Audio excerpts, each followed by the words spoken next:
Recently, one of the most controversial topics in the United States is the question of whether or not we should accept Syrian refugees into our country. Many people have strong opinions on this issue, especially state governors.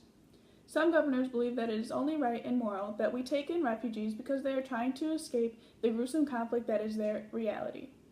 According to Hisham Tharour, an academic journalist, over 4 million refugees are fleeing Syria because of a civil war that is ravaging their homes. From these 4 million, according to the Free Movement, only 13,586 have been resettled in the U.S. As you can see, most refugees have been resettled in Germany, which has about 30,000 refugees. So the advocates for refugees see the U.S. as not doing enough to welcome the refugees into our country.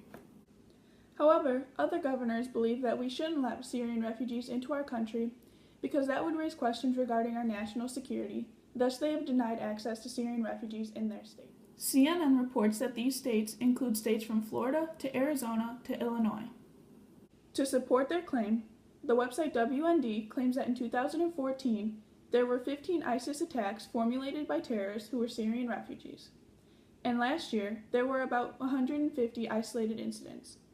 Now, both sides raise valid arguments, but to me, this is an injustice either way, because if we let refugees in, then we risk the innocent lives of American citizens. But if we don't let refugees in, then we risk the lives of the Syrian refugees. So instead, I believe that a resolution should be made to allow refugees into our country while making sure that our country is still safe. Stronger background checks should be implemented by the government, because as of right now, the government only checks refugees' religion, political opinion, race, nationality, and affiliation with social groups. Because a refugee is not going to tell you that they are a terrorist, the government should look into who refugees have been in contact with over the past couple of years.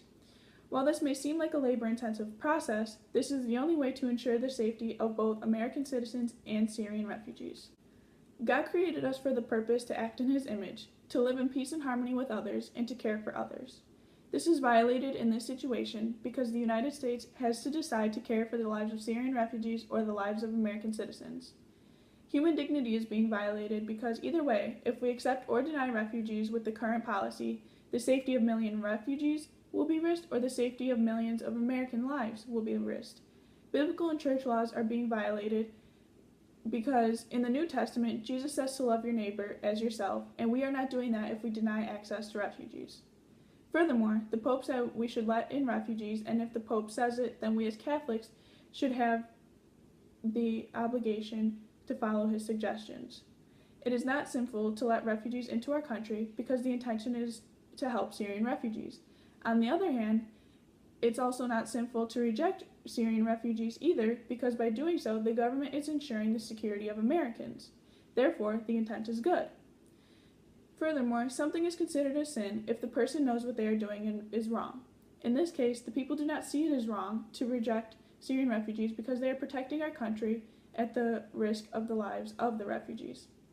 By allowing in refugees, we elicit pride because we think we are too good, so people won't want to hurt us. On the other hand, another aspect of pride is elicited if we don't let in Syrian refugees because U.S. citizens think they are so important that everyone is out to hurt them, which may or may not have some truth to it. As stated earlier, this dilemma does not only have a yes or no answer. So we must meet somewhere in the middle by strengthening our security measures during the refugee process. Unfortunately, there are no organizations that agree with my stance yet, but hopefully that will change if you all join me in urging the reform of the security measures required for Syrian refugees.